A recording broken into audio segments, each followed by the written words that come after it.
Alors, je voudrais faire un rapprochement, qui pourrait paraître surprenant à certains, entre le rapport sexuel et le rapport intellectuel.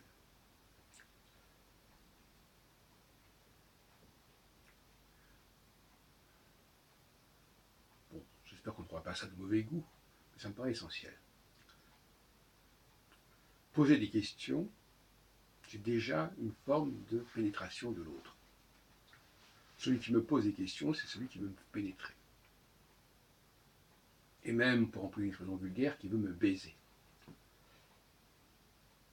Bon, il ne faut pas dire d'autres expressions du même ordre. C'est pourquoi ce sont souvent les femmes à qui on pose des questions, et les hommes n'aiment pas trop cela. Ils n'aiment pas qu'on leur pose des tas de questions sur ceci ou cela, où il faut répondre, voilà, poser une question, je réponds, etc., stimulus-réponse. Donc ça ne plaît pas beaucoup aux hommes. Et les hommes qui se laissent poser des questions comme ça sont souvent considérés comme des homosexuels, ou des attardés. Alors, le questionnement en lui-même, c'est déjà une forme, pour se laisser questionner par l'autre, il faut déjà que cet autre ait un ascendant sur nous, qu'il ait une autorité, qui lui donne le droit de nous poser des questions, de nous interroger et de nous interpeller en quelque sorte.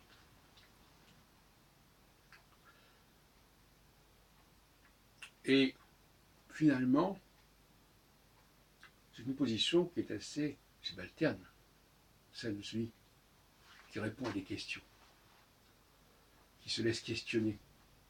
La maïeutique d'ailleurs, curieusement, ça renvoie à l'accouchement. Et l'accouchement, c'est la femme qui accouche. Maïeutique socratique.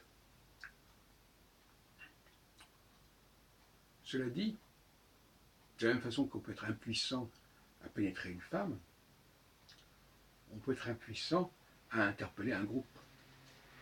Beaucoup de gens qui sont responsables de café filmé, par exemple, montrent une certaine carence dans leur capacité à animer un groupe. Animer, c'est aussi quelque part le faire vibrer, donc effectivement l'exciter. Si on n'est pas excité un groupe, on n'est pas un bon animateur. Animateur, ça vient de âme et de respiration aussi, puisque anémos, ça veut dire aussi le vent, comme d'ailleurs en hébreu, ruach, le vent, l'esprit. Et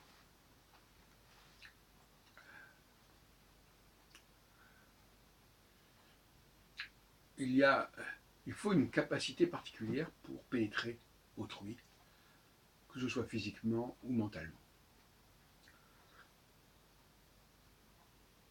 Et certaines personnes ont une capacité à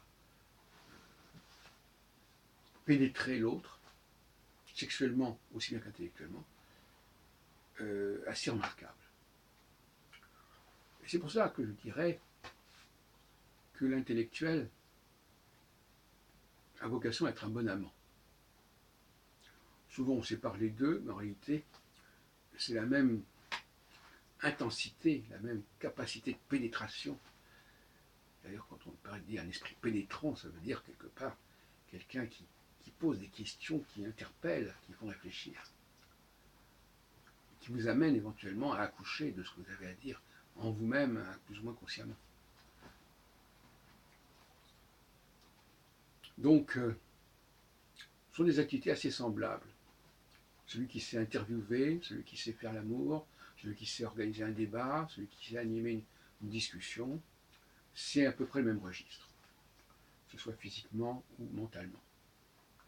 Et inversement d'ailleurs, celui qui ne sait pas faire l'amour à une femme ne sera pas non plus animer véritablement une rencontre, une discussion. Ça va de soi. Enfin, c'est une thèse qui mérite d'être vérifiée, bien sûr, mais je sens que c'est assez proche de la vérité.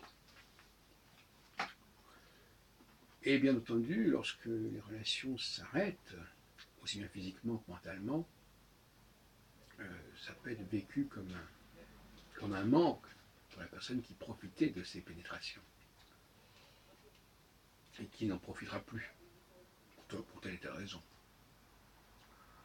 La raison principale étant un manque de gratitude, un manque de reconnaissance de la part de celui qui reçoit.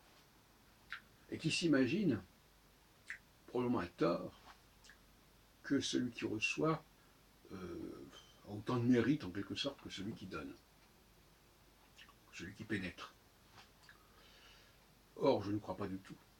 Je pense que la capacité à pénétrer l'autre, physiquement et mentalement, c'est un service qu'on rend à l'autre. C'est un effort qu'on fait pour l'autre, par amour de l'autre, par amour des autres quand on parle d'un groupe.